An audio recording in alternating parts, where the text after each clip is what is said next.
Hello everyone. आपका स्वागत है सुपर स्टडी विद अभी में। तो आज हम एक चैप्टर लेके आए ज्योमेट्री। ज्योमेट्री मतलब ज्यामिति। तो ज्योमेट्री का मतलब क्या होता है? ज्योमेट्री का मतलब होता है भूमापन। कैसे? जियो, जियो का मतलब होता है भू, और मैट्री मतलब मीटर यानी मापना। तो जियोमेट्री का मतलब होता है भूमापन। तो इसी को हम बोलते हैं भूमापन ज्यामिति। तो ये हमारी जो ज्योमेट्री होती है वो क्या कहलाती है? भूमापन ज्यामिति कहलाती है। चलो इसके बारे में पढ़ते हैं, देखते हैं क्या है। पहला पॉइंट है हमारा बिंदु पथ। बिंदु पथ समझते हैं क्या होता है? बिंदु पथ हमारा क्या होता है? इसको इंग्लिश में बोलते हैं लोकस। इंग्लिश में इसे लोकस बोलते हैं। यानी किसी तल पर पड़ने वाले बिंदुओं का समूह जो एक निश्चित क्रम में हो। कैसा हो? निश्चित क्रम में हो, तो वो हमारा बिंदु पथ कहलाता है। अब जैसे ये डॉट डॉट करके एक सीधी रेखा में दिए गए हैं, ठीक है। ये डॉट डॉट करके एक सीधी रेखा में दिए गए हैं। ये क्या है? एक निश्चित क्रम में है, एक क्रम में चल रहे हैं। तो यही हमारा क्या होता है? बिंदु पथ है। अब यही अगर कई सारे ऐसे ऐसे बिंदु दिए हों तो क्या ये हमारा बिंदु पथ कहलाएगा? नहीं, क्योंकि ये हमारे एक निश्चित क्रम में नहीं है, ठीक है। तो ये हमारा बिंदु पथ होता है। चलो अब देखते हैं वृत्त। वृत्त यानी सर्कल क्या होता है? किसी एक निश्चित बिंदु से क्या किसी एक निश्चित बिंदु से समान दूरी पर स्थित सभी बिंदुओं का बिंदुपथ वृत्त कहलाता है। सभी बिंदुओं का बिंदुपथ वृत्त कहलाता है। यानी कोई भी दूरी हो, एक समान दूरी होनी चाहिए, और कैसा हो? बिंदुपथ। सभी बिंदुओं का बिंदुपथ। बिंदुपथ तो बता ही दिया ना क्या होता है बिंदुपथ। यानी कि एक निश्चित क्रम है। तो ये क्या है? एक निश्चित क्रम में होना चाहिए। यानी कि यहाँ से यहाँ की भी दूरी सेम होनी चाहिए, यहाँ से भी, यहाँ से भी, यहाँ से भी। ये सब का दूरी कैसी होनी चाहिए? सेम होनी चाहिए और समान होनी चाहिए। तो किसी एक निश्चित बिंदु से समान दूरी पर स्थित सभी बिंदुओं का बिंदुपथ वृत्त कहलाता है। चलो आगे देखते हैं त्रिज्या क्या होती है। त्रिज्या, त्रिज्या यानी रेडियस। त्रिज्या यानी रेडियस, ठीक है। तो रेडियस क्या होता है? निश्चित बिंदु से परिधि तक की न्यूनतम दूरी क्या कहलाती है? त्रिज्या कहलाती है।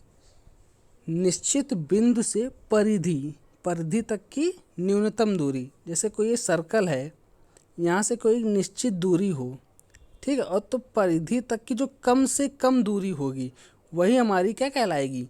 त्रिज्या कहलाएगी। यानी कि सर्कल के वृत्त के सेंटर से परिधि तक की जो कम से कम दूरी होगी वही हमारी त्रिज्या कहलाएगी, ठीक है।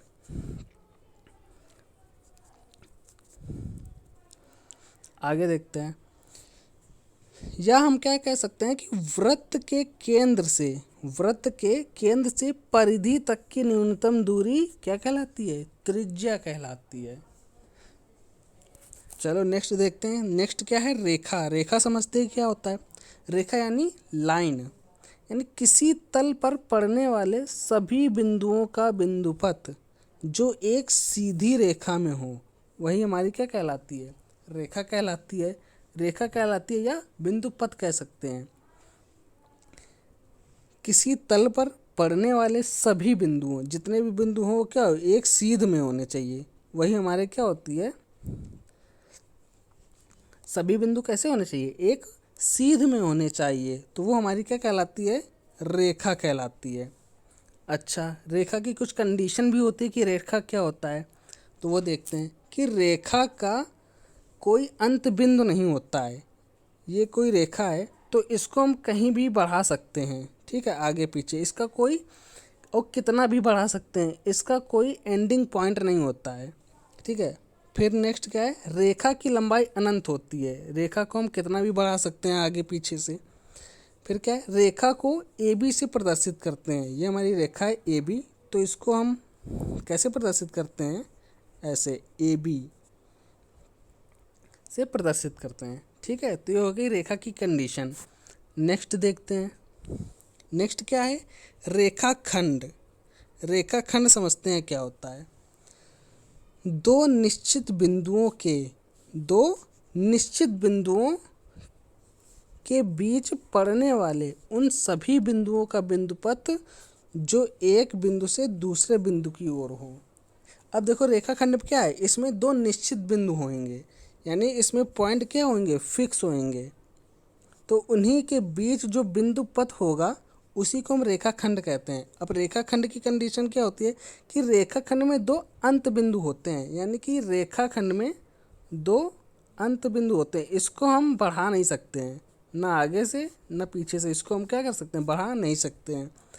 और रेखाखंड की लंबाई जो होती है वो सीमित होती है।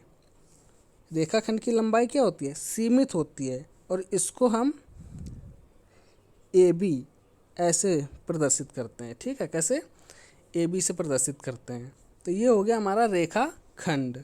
चलो नेक्स्ट देखते हैं। नेक्स्ट क्या है, क्रिया रेखा यानी line of action. Line of action क्या होता है, क्रिया रेखा क्या होती है। तो किसी रेखाखंड को, रेखाखंड अभी हमने बताया है क्या होता है कि इसका कोई भी रेखाखंड क्या होता है कि इसके दो अंत बिंदु होते हैं, यानी इसमें जो रेखाखंड में क्या होता है, फिक्स पॉइंट होते हैं। तो क्या है, किसी रेखाखंड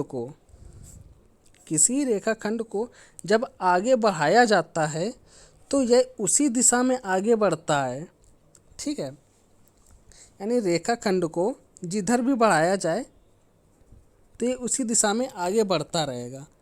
लेकिन क्या, जब रेखाखंड को बढ़ाने के लिए बोला जाए तब, अपने मन से नहीं। लेकिन रेखा क्या होती है, उसको हम अपने मर्जी से जितना मन हो उतना बढ़ा सकते हैं। ठीक है, ये हो गया हमारा क्रिया रेखा यानी लाइन ऑफ एक्शन। अब देखते हैं किरण क्या होती है। किरण यानी रेज। किरण यानी रेज, वो किरण नहीं जो आप समझ रहे हो, ये रेज है, किरण। किसी एक निश्चित बिंदु से एक ही ओर पड़ने वाले सभी बिंदुओं का बिंदुपथ किरण कहलाता है। क्या है, किसी एक निश्चित बिंदु, इसमें क्या है, कोई एक निश्चित बिंदु होगा, वहीं से एक ही ओर, यानी कि ये पीछे की तरफ नहीं जाएगा, ये कहाँ, एक ही ओर आगे की तरफ बढ़ता रहेगा। एक ही ओर पड़ने वाले सभी बिंदुओं का बिंदुपथ किरण कहलाता है। इसकी कंडीशन क्या है, किरण का एक निश्चित बिंदु होता है, किरण की लंबाई अनंत होती है। अब किरण की लंबाई अनंत तो होती है, लेकिन इसका एक निश्चित बिंदु से फिर वो आगे की तरफ ही बढ़ेगा, पीछे नहीं बढ़ेगा। किरण को AB से प्रदर्शित करते हैं। कैसे, जैसे ये A है और ये B है, तो इसको कैसे लिखते हैं, ऐसे। ये हो गई हमारी किरण। ठीक है, आगे देखते हैं क्या है। तो आज हमने सीखा है कि ज्योमेट्री क्या होती है। आज हमने क्या सीखा कि ज्योमेट्री क्या होती है। ज्योमेट्री क्या होती है, भूमापन, यानी भूमापन ही हमारी ज्यामिति कहलाती है। फिर हमने बिंदुपथ सीखा कि किसी तल पर पड़ने वाले बिंदुओं का समूह जो एक कैसा हो, निश्चित क्रम में होना चाहिए, तो वही हमारा बिंदुपथ होता है। फिर उसके बाद हमने सीखा कि वृत्त, सर्कल क्या होता है हमारा, वृत्त किसी एक निश्चित बिंदु से समान दूरी पर स्थित सभी बिंदुओं का बिंदुपथ वृत्त कहलाता है, यानी कि इसकी जो दूरी होनी चाहिए समान होनी चाहिए। फिर हमने रेडियस पढ़ा कि त्रिज्या क्या होती है, कि निश्चित बिंदु से परिधि तक की, कोई एक निश्चित बिंदु हो उससे परिधि तक की जो कम से कम दूरी होती है वही त्रिज्या कहलाती है। या यूँ कह लें कि वृत्त के केंद्र से परिधि तक की न्यूनतम दूरी ही क्या कहलाती है, त्रिज्या कहलाती है। फिर उसके बाद हमने रेखा पढ़ा, लाइन। लाइन क्या होता है, किसी तल पर पड़ने वाले सभी बिंदुओं का बिंदुपथ जो एक कैसा हो, सीधी रेखा में हो, सीधी रेखा में ही होना चाहिए, तभी वो हमारी रेखा कहलाएगी। ठीक है, तो वो हमारी क्या, रेखा कहलाती है। और रेखा का कोई अंत बिंदु नहीं होता है, रेखा की लंबाई अनंत होती है और रेखा को AB से प्रदर्शित करते हैं।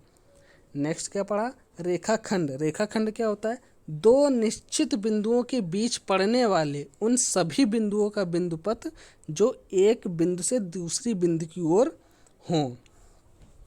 यानी इसमें क्या है, दो निश्चित पॉइंट दिए गए होंगे, ठीक है, लेकिन रेखा में नहीं दिया गया होगा। रेखा खंड में दिया जाता है, दो निश्चित पॉइंट होते हैं। रेखा खंड में दो अंत बिंदु होते हैं। रेखा खंड की लंबाई सीमित होती है, इसको ए बी से प्रदर्शित करते हैं।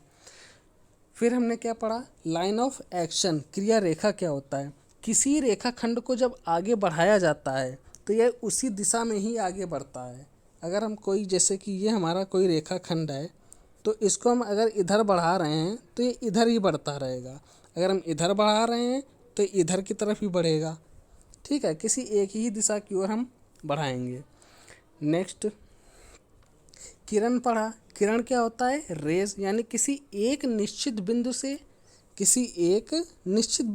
एक ही ओर पड़ने वाले सभी बिंदुओं का बिंदुपथ किरण कहलाता है। यानी कि किरण क्या है, उसमें एक निश्चित बिंदु होगा और ये एक ही ओर बढ़ेगा और इसकी लंबाई अनंत होती है, चाहे आप जितना भी बढ़ा लो, ठीक है। तो किरण का क्या होता है, एक निश्चित बिंदु होता है। फिर किरण की लंबाई अनंत होती है। किरण को ए बी से प्रदर्शित करते हैं। तो आज के लिए इतना ही। इसके आगे हम लोग नेक्स्ट पार्ट में पढ़ेंगे, ठीक है। तो पसंद आए तो लाइक शेयर सब्सक्राइब सब कुछ करिएगा, ठीक है। थैंक यू, धन्यवाद।